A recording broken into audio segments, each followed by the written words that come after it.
एक गुरु का एक शिष्य बहुत ही बाचाल था। वह हर समय बोलता रहता, दिन भर इधर उधर की बातें करता, भिक्षाटन के लिए जाता तो हर घर से एक नई कहानी लेकर आता और आश्रम के दूसरे शिष्यों को सुनाता। एक शिष्य की दूसरे से बुराई करता, चुगली करता और दूसरों के सामने अच्छा बनने का प्रयास करता। खुद के मुंह से ही खुद की तारीफ करता रहता और हमेशा ही खुद को गुरु के सामने सबसे बुद्धिमान और उत्तम शिष्य साबित करने का प्रयास करता। वह खुद को सभी शिष्यों से अलग और श्रेष्ठ मानता था। उसका कहना था कि मैं एक अमीर घर का लड़का हूं। अगर मैं चाहता तो एक आरामदायक और सुविधाओं से भरा जीवन जी सकता था, लेकिन मैं वो सब छोड़कर यहां आ गया क्योंकि मुझे सत्य की खोज करनी है, खुद को जानना है, जीवन को जानना है। इसीलिए मेरा त्याग तुम सबसे बड़ा है।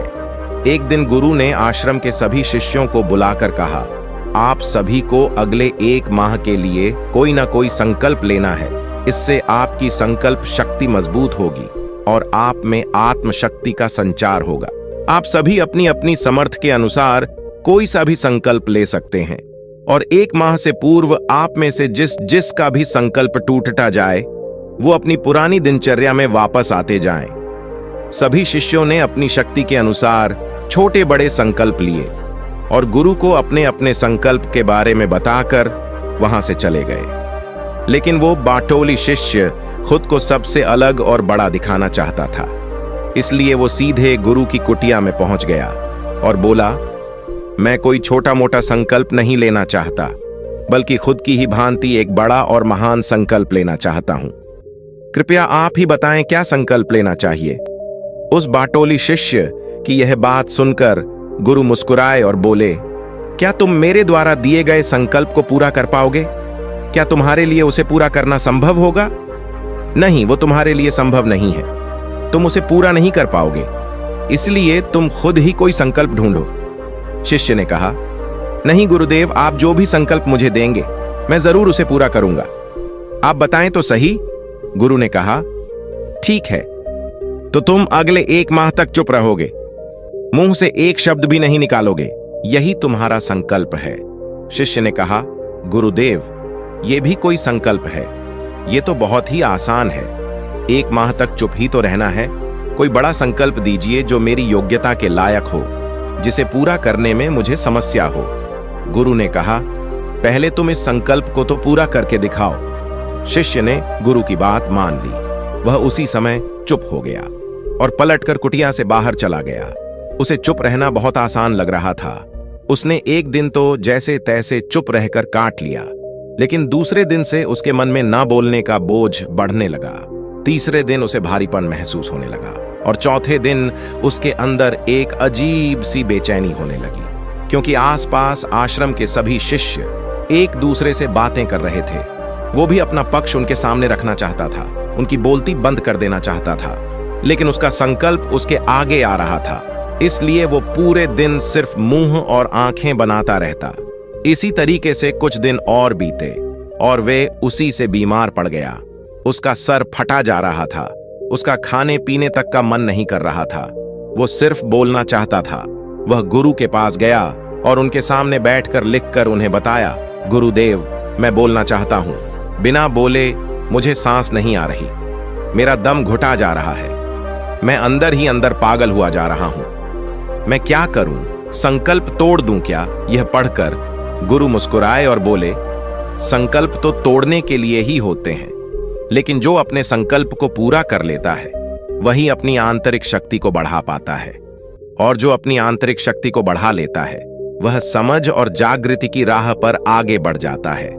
संकल्प का लेना भी तुम्हारे ही हाथ में था और इसे तोड़ना भी तुम्हारे ही हाथ में है। तुम्हारे बहुत से गुरु भाइयों ने अपने संकल्प को तोड़कर अपनी पुरानी दिनचर्या पर वापस आ चुके हैं। अगर तुमसे नहीं हो पा रहा तो तुम भी संकल्प तोड़कर अपनी पुरानी दिनचर्या पर वापस जा सकते हो। लेकिन याद रहे, अगर आज तुम इस छोटे से संकल्प को नहीं संभाल पा रहे तो तुम अपनी बाकी की पूरी जिंदगी को कैसे संभाल सकोगे? मुझे तो तुम पर शक है, बाकी फैसला पूरी तरह से तुम्हारे हाथों में है। गुरु की यह बात शिष्य के दिल में चोट कर गई। वह बिना कुछ बोले वहां से वापस चला गया और खुद को अपनी कुटिया में बंद कर लिया। वह केवल अपने जरूरी कामों के लिए ही कुटिया से बाहर निकलता, बाकी सारे समय कुटिया के अंदर ही बैठा रहता। 15 दिन बीत चुके थे और आश्रम के लगभग सभी शिष्यों का संकल्प अब तक टूट चुका था, लेकिन उस वाचाल शिष्य का संकल्प अभी भी जारी था। संकल्प लेने के बाद से अब तक उसने एक शब्द भी ना बोला था। सारा आश्रम हैरान था कि इतना बोलने वाला इंसान चुप कैसे हो गया। 20 दिन बीतने के बाद वह दोबारा अपने गुरु के पास गया और लिखकर बताया, हे गुरुदेव, मैं बाहर से तो चुप हूं, लेकिन मेरे भीतर बहुत सी आवाजें हैं, बहुत सी चीख पुकार और शिकायतें हैं। मैं अंदर ही अंदर बात करते रहता हूं। मेरा मन तरह तरह के प्रश्न पूछता रहता है। मैं बाहर से जितना मौन हूं, भीतर से उतने ही शोर शराबे से भरा हुआ हूं। मुझे शक हो रहा है, क्या मेरा संकल्प अभी भी जारी है? गुरु ने कहा, हां, तुम्हारा संकल्प अभी भी जारी है, लेकिन जब तक लोगों की ये आवाजें तुम्हारे कानों में प्रति रहेगी, तुम्हारा मन बोलता रहेगा, क्योंकि इसे तो आदत है बोलने की। तुम भले ही बाहर से चुप रहो, लेकिन तुम अंदर ही अंदर बोलते रहोगे। तुम्हें इन बातों से, इन आवाजों से दूर जाना पड़ेगा। शिष्य गुरु को प्रणाम कर वहां से चला जाता है और सुबह होते ही अपने कुटिया छोड़कर जंगल की तरफ चला जाता है। कई दिन बीत जाते हैं, संकल्प का समय भी पूरा हो जाता है, लेकिन वो शिष्य लौटकर नहीं आता है। आश्रम में सभी को डर था कि कहीं जंगली जानवरों ने उसे खा ना लिया हो। इस बीच उसे ढूंढने की बहुत कोशिश की गई, लेकिन वो कहीं नहीं मिला। सभी गुरु भाइयों ने मान लिया था कि जंगली जानवरों ने उसे अपना शिकार बना लिया है, लेकिन गुरु को ऐसा नहीं लगता था। एक दिन आश्रम का एक शिष्य गुरु के पास आया और बोला, गुरुदेव, उस वाचाल शिष्य के साथ क्या हुआ होगा? क्या जानवरों में उसे मार दिया होगा? गुरु ने कहा, हो सकता है कि जानवरों ने उसे अपना शिकार बना लिया हो, लेकिन उसके ना लौटने की एक दूसरी वजह भी हो सकती है। शायद उसे वो मिल गया है जिसके लिए वो गया है। शिष्य ने पूछा, गुरुदेव, क्या ज्यादा बोलना इतना हानिकारक होता है?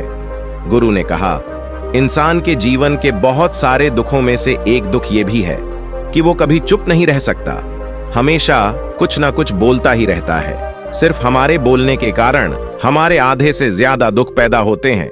परिवार के अधिकतर झगड़ों की वजह हमारा वे मतलब बोलना ही होता है। हम में से कोई भी चुप नहीं रहना चाहता। हम बस सामने वाले को सुना देना चाहते हैं। जो भी हमारे मन में है सब निकाल कर उसके मन में बैठा देना चाहते हैं। उसे समझा देना चाहते हैं कि देख, तू गलत है और मैं सही। आखिर ये कहां तक उचित है? क्योंकि दूसरा भी तो यही कर रहा है, और इस तरीके से सब एक दूसरे की सरी गली बातों को ग्रहण कर रहे हैं। फिर समय के साथ उन्हीं बातों की परतों को घेरते रहते हैं और एक दूसरे को सुनते रहते हैं। इस तरीके से सुनने और सुनाने का यह काम जिंदगी भर चलता रहता है, लेकिन इस नासमझी में हम खो देते हैं अपना समय, अपना जीवन, अपनी समझ और सबसे महत्वपूर्ण वो कीमती पल जो जिए जा सकते हैं, जिनको अनुभव किया जा सकता है, जिनमें आनंद को प्राप्त किया जा सकता है। लेकिन इसके बदले हमें मिलता क्या है? कुछ नहीं, सब व्यर्थ और बर्बाद हो जाता है। इस पागलपन में हमने क्या खो दिया, इसका एहसास केवल कुछ ही लोगों को हो पाता है। बाकी लोग जैसे उन्हें अपने आने का पता नहीं, वैसे ही उन्हें अपने जाने का भी पता नहीं चल पाता। शिष्य ने कहा, तो फिर इसका समाधान क्या है? गुरु ने कहा, पूरी जागरूकता के साथ अपने विचारों को देखना, यही एकमात्र तरीका है सारी मानसिक समस्याओं का। दोस्तों, वर्तमान में रहकर पूरी जागरूकता के साथ अपना काम करना जिंदगी में चमत्कारिक बदलाव ला देता है। फिर गुरु ने कहा, उस वाचाल शिष्य को तो आश्रम छोड़कर गए हुए 3 माह से ज्यादा का समय बीत चुका है, लेकिन उसका कोई अता पता नहीं मिल पाया है। अभी तक तो सभी गुरु भाइयों ने भी उसके वापस लौटने की उम्मीद छोड़ ही दी है। इतना कह ही रहे थे, तभी वो वाचाल शिष्य आश्रम लौट आता है और उसे देखकर सभी के आश्चर्य और खुशी का ठिकाना ना रहा। लेकिन अब वो नहीं था जो यहां से गया था, वह कुछ और ही बनकर वापस आया था। उसके अंदर एक गजब का बदलाव महसूस किया जा सकता था। उसके चेहरे पर एक गजब का ठहराव और आंखों में बड़ी शांति थी। आश्रम में आते ही सभी गुरु भाइयों ने उसे चारों तरफ से घेर लिया और बातें करने लग गई। वह भी अपने गुरु भाइयों से बातें करने लगा। उससे बात करने वाले सभी शिष्यों ने यह अनुभव किया कि अब वो पहले जैसा उतावला और बातूनी नहीं रह गया था। उसके मुंह से एक एक शब्द बहुत ही सोचे हुए और मधुरता के साथ निकल रही थी। थोड़ी देर तक गुरु भाइयों से बात करने के बाद वह सीधा गुरु की तरफ चला गया। उसने गुरु के चरण छुए और कहा, गुरुदेव, क्या मैं अब भी मौन हूं? क्या अभी भी मेरा संकल्प जारी है? गुरु ने कुछ देर तक शिष्य की आंखों में बड़े ध्यान से देखा और कहा, हां, तुम अभी भी मौन हो।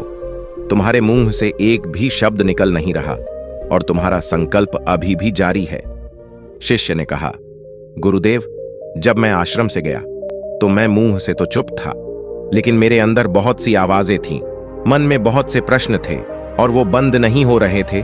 तो मैं जंगल में और गहरा चला गया, इस उम्मीद से कि वहां मुझे शांति मिलेगी और मेरे मन की बकबक कम हो जाएगी। लेकिन मैं जितना एकांत में जाता गया, मेरे अंदर की आवाज उतनी ही तेज होती गई। मेरे भीतर की ओर पुरानी से पुरानी आवाजें मुझे सुनाई देने लगी। तब जाकर मैंने महसूस किया कि मैं कितना गलत कर रहा था। जब मैं अपने परिवार वालों, दोस्तों और गुरु भाइयों को बुरा भला कहता था तो उस समय मुझे लगता था कि मैं सही कह रहा हूं। जब मैं गुरु भाइयों की एक दूसरे से चुगली करता और उनका मजाक बनाता, तभी मुझे यही लगता था कि मैं उनसे बेहतर हूं और मैं सही कर रहा हूं। लेकिन उस दिन मैंने पहली बार महसूस किया कि मैं कितना गलत बोलता था। काफी दिनों तक ये आवाजें, ये शिकायतें मेरे अंदर चलती रहीं, लेकिन धीरे धीरे करके एक दिन यह सारी आवाजें मेरे अंदर से समाप्त हो गई। अब मैं भीतर से भी मौन हो गया। उस घने जंगल में बाहर से तो कोई बोलने वाला था नहीं और भीतर कोई आवाज शेष न बची थी। मैं उस दिन पहली बार मौन का सही अर्थ समझा। मेरे चारों तरफ बहुत शांति थी। हालांकि अभी भी कुछ आवाजें आ रही थीं, जो पहले भी आती थी, लेकिन मैं उन्हें सुन नहीं पाता था। पर अब वो सभी आवाजें मुझे स्पष्ट रूप से सुनाई दे रही थीं। हवा के चलने की आवाज, चिड़ियों के चहकने की आवाज, पानी की बहने की आवाज, खबरों के गुनगुनाने की आवाज, ये सभी आवाजें मैंने पहली बार पूरे होश पूर्वक सुनी। अपने चारों तरफ इतनी शांति मैंने पहले कभी महसूस नहीं की थी। तो इस शांति को भंग करने के लिए मैंने पहली बार अपने मुंह से कोई शब्द निकाला। मैं चिल्लाया, हे ईश्वर, ये कैसी शांति है? सभी कुछ इतना शांत क्यों? ऐसा क्या हो गया? लेकिन मेरे चिल्लाने के बाद भी वो शांति भंग न हुई। सब कुछ पहले के जितना ही शांत था, बाहर भी और भीतर भी।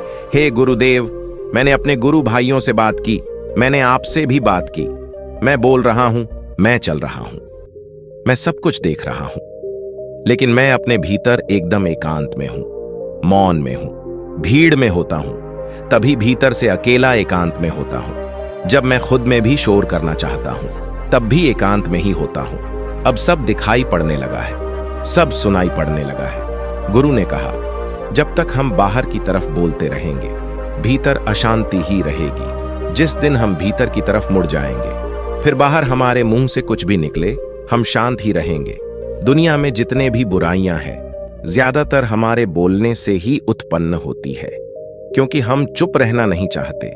हम जितनी जरूरत है उससे कई ज्यादा बोलते हैं। हम सामने वाले को सुनना नहीं चाहते, बल्कि उसकी बोलती बंद कर देना चाहते हैं। उसे समझा देना चाहते हैं कि मैं कौन हूं, दिखा देना चाहते हैं उसे अपनी सारी सामर्थ्य। बस यही हमारी जिंदगी का मकसद बनकर रह जाता है। हमारी सारी ऊर्जा इस व्यर्थ के बोलने में बर्बाद होती रहती है। ऐसे पति पत्नी का जीवन दुखों से भर जाता है, जो हमेशा एक दूसरे को सुनाने में लगे रहते हैं। कभी एक दूसरे को सुनना नहीं चाहते, समझना नहीं चाहते, और चुप रहना तो उन्होंने कभी सीखा ही नहीं, क्योंकि चुप रहना उन्हें छोटा महसूस करवाता है। दुनिया की सभी लड़ाइयों का कारण हमारा बोलना ही है। इसलिए हमें सिर्फ उतना ही बोलना चाहिए जितना जरूरी हो, क्योंकि व्यर्थ का बोलना ऊर्जा को नष्ट करना है, और ये बोलना ही हमें कभी अपने भीतर की ओर लौटने नहीं देता, क्योंकि ये हमें बाहर की ओर खींच कर रखता है। और बाहर हैं ही क्या इस संसार के अलावा। लेकिन अगर अपने भीतर के संसार की ओर मुड़ना है तो इस मुंह को बंद ही रखना चाहिए। इसलिए जितने भी भूत हुए, आत्मज्ञानी हुए, वो सभी एकांत की ओर भाग गया, ताकि उन्हें ज्यादा बोलना ना पड़े, ज्यादा सुनना ना पड़े। वो एकांत में रहे और शांत रहे। इसलिए आसानी से भीतर की यात्रा कर पाए।